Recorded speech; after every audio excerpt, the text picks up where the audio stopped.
그러므로 내가 그들을 애굽 땅에서 나와서 광야에 이르게 하고 사람이 준행하면 그로 말미암아 삶을 얻을 내 율례를 주며 내 규례를 알게 하였고 또 내가 그들을 거룩하게 하는 여호와인 줄 알게 하려고 내 안식일을 주어 그들과 나 사이에 표징을 삼았노라. 그러나 이스라엘 족속이 광야에서 내게 반역하여 사람이 준행하면 그로 말미암아 삶을 얻을 나의 율례를 준행하지 아니하며 나의 규례를 멸시하였고 나의 안식일을 크게 더럽혔으므로 내가 이르기를 내가 내 분노를 광야에서 그들에게 쏟아 멸하리라 하였으나 내가 내 이름을 위하여 달리 행하였었나니 내가 그들을 인도하여 내는 것을 본 나라들 앞에서 내 이름을 더럽히지 아니하려 하였음이로라. 또 내가 내 손을 들어 광야에서 그들에게 맹세하기를 내가 그들에게 허락한 땅 곧 젖과 꿀이 흐르는 땅이요 모든 땅 중에 아름다운 곳으로 그들을 인도하여 드리지 아니하리라 한 것은 그들이 마음으로 우상을 따라 나의 규례를 업신여기며 나의 율례를 행하지 아니하며 나의 안식일을 더럽혔음이라. 그러나 내가 그들을 아껴서 광야에서 멸하여 아주 없이 하지 아니하였었노라. 내가 광야에서 그들의 자손에게 이르기를 너희 조상들의 율례를 따르지 말며 그 규례를 지키지 말며 그 우상들로 말미암아 스스로 더럽히지 말라. 나는 여호와 너희 하나님이라. 너희는 나의 율례를 따르며 나의 규례를 지켜 행하고 또 나의 안식일을 거룩하게 할지어다. 이것이 나와 너희 사이의 표징이 되어 내가 여호와 너희 하나님인 줄을 너희가 알게 하리라 하였노라. 그러나 그들의 자손이 내게 반역하여 사람이 지켜 행하면 그로 말미암아 삶을 얻을 나의 율례를 따르지 아니하며 나의 규례를 지켜 행하지 아니하였고 나의 안식일을 더럽힌지라. 이에 내가 이르기를 내가 광야에서 그들에게 내 분노를 쏟으며 그들에게 내 진노를 이루리라 하였으나 내가 내 이름을 위하여 내 손을 막아 달리 행하였나니 내가 그들을 인도하여 내는 것을 본 여러 나라 앞에서 내 이름을 더럽히지 아니하려 하였음이로라.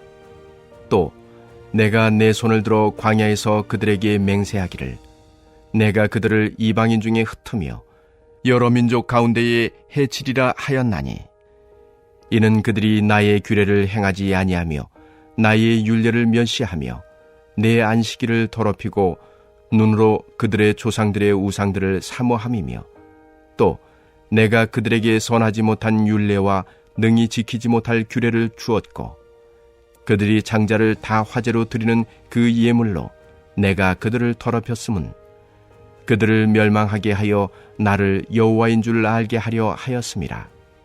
할렐루야. 오늘도 말씀을 통해 여러분들의 삶 속에 하나님의 귀한 말씀이 잘 심겨지길 소망합니다. 사랑하는 성도 여러분, 우리가 신앙생활을 하면서 가장 자주 듣는 말씀 중 하나는 하나님은 사랑이시다라는 고백일 것입니다. 하나님은 자비로우시고 오래 참으시는 분이십니다. 우리를 당장 멸망시키지 않으시고 끝까지 기다리시는 은혜의 하나님이십니다. 그러나 동시에 하나님은 거룩하신 분이며 공의로우신 분이셔서 자기의 이름을 더럽혀지고 백성이 끝내 돌이키지 않을 때는 반드시 심판하는 그러한 하나님이십니다. 오늘 우리가 함께 읽은 에스겔 20장의 말씀은 이 두 가지 면모를 동시에 보여주고 계십니다. 사랑과 공의의 하나님입니다. 하나님께서는 이스라엘을 애굽에서 인도하여 내셨습니다. 단순히 그 노예에서 해방시켜 주신 것뿐만 아니라 광야에서 그들에게 율법과 규례를 주셨습니다. 말씀으로 살아가게 하셨고 또한 안식일을 주셔서 하나님과 백성 사이에 특별한 언약의 표징을 주셨습니다. 안식일을 기억하고 거룩히 지키는 것은 곧 우리는 하나님의 백성입니다 라는 믿음의 고백이었습니다. 말씀과 예배를 통해 하나님은 이스라엘이 당신의 소유된 백성임을 나타내셨고, 마찬가지로 오늘 우리에게도 말씀과 예배는 신앙의 중심이라 할 수 있습니다. 예배를 떠나면 신앙은 힘을 잃고, 말씀을 떠나면 그 힘을 잃을 수밖에 없습니다.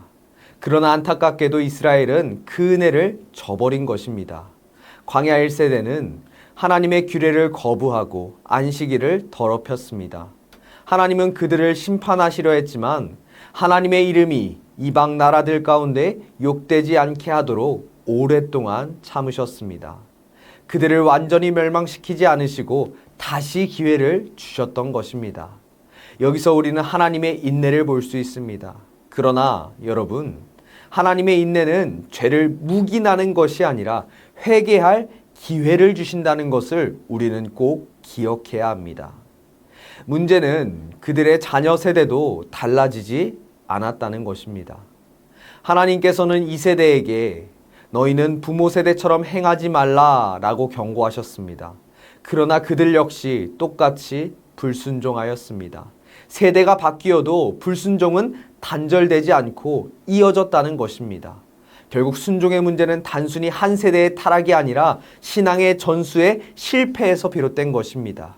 작년 세대가 하나님을 온전히 섬기지 못하는 모습을 보인다면 다음 세대는 더 쉽게 무너진다는 것입니다. 이스라엘의 이 세대가 광야에서 또다시 반역한 것은 그 증거입니다. 오늘 우리의 가정과 교회 마찬가지입니다. 부모 세대가 믿음의 모범을 보이지 않는다면 자녀 세대는 세상의 풍조에 쉽게 요동치고 휩쓸리게 된다는 것입니다. 하나님은 이들의 반복된 반역 앞에서 두 가지의 행동을 보이셨습니다. 첫 번째는 자신의 이름을 위해 끝까지 멸망시키지 않으셨다는 것입니다. 은혜로 다시 돌아올 수 있는 기회를 주셨다는 것입니다. 둘째로, 그러나 그들의 불순종을 그대로 두셔서 그 결과를 스스로 맛보게 하셨습니다. 말씀은 이를 살지 못할 규례와 능히 지키지 못할 그 율법이라고 표현합니다. 이는 하나님께서 불합리한 법을 주셨다는 의미가 아니라 그들이 끝내 불순종하여 우상에 빠져 내버려 두셨다는 것입니다. 이것은 가장 두려운 심판입니다. 하나님이 우리를 더 이상 붙들어주지 않으신다면, 죄의 길로 우리가 스스로 가도록 내버려 두신다면 그것만큼 무서운 심판은 없다는 것입니다. 여러분, 사도 바울 로마서의 말씀을 기억하십시오. 하나님께서 그들을 내버려 두사 마음의 정욕대로 더러움에 빠지게 하셨다. 여러분, 이것이 바로 심판이라는 것입니다. 사랑하는 안디옥교회 성도 여러분, 이 말씀은 우리에게 분명한 교훈을 오늘 전달해 줍니다. 첫 번째는 신앙의 본질로 돌아가야 된다는 것입니다.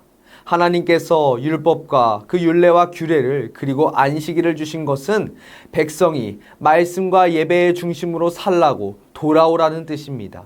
말씀을 떠나고 예배를 소홀히 한다면 신앙의 뿌리는 약해질 수밖에 없습니다. 오늘날 우리 장년 세대가 더욱 말씀을 붙들고 예배에 힘써야 하는 이유가 바로 여기에 있다는 것입니다. 둘째, 우리는 다음 세대의 믿음을 전해야 합니다. 이스라엘의 실패는 신앙을 자손들에게 전하지 못한 데서 비롯됩니다. 물론 죄가 전가되는 것은 아니지만 우리의 습관이, 우리의 모습이 자녀 세대한테 영향을 미친다는 것입니다. 부모 세대가 예배의 본을 보여줄 때 자녀 세대가 그 믿음을 이어갈 수 있습니다. 교회의 다음 세대의 문제는 단순히 프로그램의 부재, 그리고 우리 교회의 부재가 아닙니다. 부모의 신앙의 문제가 우리 자녀에게 그대로 나타나는 것입니다. 작년 세대가 온전히, 부모 세대가 온전히 신앙과 예배가 회복되지 않는다면 자녀 세대는 그 모습을 보면서 무너진다는 것입니다. 셋째로, 하나님의 오래 참으심을 은혜로 받은 것인가, 방종으로 여길 것인가는 분명히 결정해야 합니다. 하나님은 우리를 여전히 기다리십니다. 그리고 그 기다림을 기회로 삼지 않고 여전히 불순종을 반복한다면 결국 하나님은 우리를 내버려 두실 것입니다. 여러분, 내버려 두심은 가장 큰 심판이라는 것을 기억하십시오. 그래서 우리는 지금 회개의 때라는 것을 기억해야 합니다. 사랑하는 성도 여러분, 오늘 에스겔 20장은 우리에게 경고와 동시에 소망을 줍니다. 하나님은 오래 참으시며 여전히 우리를 기다리고 계십니다. 그러나 우리가 반드시 기억해야 되는 것은 심판하시는 하나님 앞에서 우리는 말씀과 예배 중심의 신앙을 회복해야 합니다. 또한 우리 장년 세대가 자녀 세대에게 믿음을 전수할 수 있는 그 책임과 의무를 다해야 합니다. 그래야 우리의 가정이, 우리의 교회가, 우리의 나라와 민족이 이 땅 가운데 거룩하게 신앙의 세대로 전수될 것입니다. 사랑하는 성도 여러분, 이 시간 오늘 주어진 기도 제목을 붙잡고 겸손히 그리고 단호하게 결단하길 소망합니다. 이 시간 주여 한번 부르시고 합심으로 기도하도록 하겠습니다.